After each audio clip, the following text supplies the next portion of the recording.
confié donc une mission d'information qui soulève des enjeux stratégiques pour notre pays et nos forces armées. Outre les différents facteurs de tension évoqués à l'instant par Jean-Jacques Ferrara, une autre dynamique nous a frappé dans le cadre de nos travaux et des auditions que nous avons conduites. Il s'agit de retour des stratégies de puissance en Méditerranée. L'affirmation des puissances régionales constitue la première illustration de ce phénomène. On pense évidemment à la Turquie, dont l'ambition est de devenir une puissance qui compte sur l'ensemble du bassin méditerranéen et pratique à cette fin une stratégie assumée de rapport de force. En Libye, son intervention en soutien du gouvernement d'entente nationale s'est ainsi effectuée au mépris de l'embargo des Nations Unies sur les armes, mais également au mépris de ses alliés, comme l'a illustré l'affaire du Courbet. Une frégate turque a illuminé la frégate française qui souhaitait contrôler un cargo turc, l'illumination des radars de notre frégate Courbet.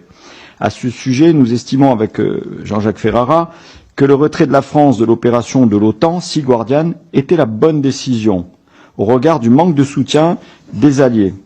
Il y a par ailleurs peu de chances, selon la majorité des personnes auditionnées, que la France réintègre Sea Guardian, les conditions posées par la France n'étant pas réunies à ce stade.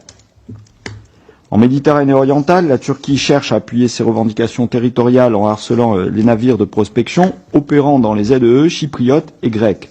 Elle a également conclu un accord de délimitation des frontières maritimes avec le gouvernement libyen, qui est contraire au droit international et dont l'objet est de bloquer le passage du gazoduc Est-Med, développé par la Grèce, Chypre et Israël.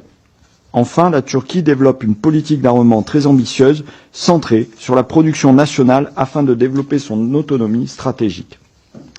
Sa spécialisation dans les drones lui permet en outre de gagner en influence auprès des acteurs régionaux à travers une politique d'exportation volontariste. Seconde illustration de cette affirmation des puissances régionales, le réarmement massif et généralisé. Ce réarmement couvre l'ensemble du spectre capacitaire et concerne l'ensemble des pays. Deux exemples, mes chers collègues, pour mesurer l'ampleur du phénomène. Le premier concerne l'évolution projetée du tonnage des marines entre 2008 et 2030. 170% de plus pour l'Égypte, 166% pour Israël, 120% pour l'Algérie, 32% pour la Turquie, à comparer au plus 3,5% de la France sur la même période. Ces chiffres nous semblent assez éloquents sur l'ampleur du défi auquel doit faire face la marine française en Méditerranée. Sur fond de tensions régionales, notamment au Sahara occidental, comme l'a rappelé Jean-Jacques Ferrara, l'Algérie consacre 10 milliards de dollars à sa politique de défense, soit 6,5% de son PIB. Tandis qu'en 2006, ces dépenses ne représentaient que 2,6% du PIB. Grâce à cet effort, l'Algérie a développé des facultés importantes de déni d'accès et d'interdiction en Méditerranée occidentale, ainsi que des capacités de frappe dans la profondeur, y compris en Europe, avec notamment ses 6 sous-marins dotés de missiles calibre.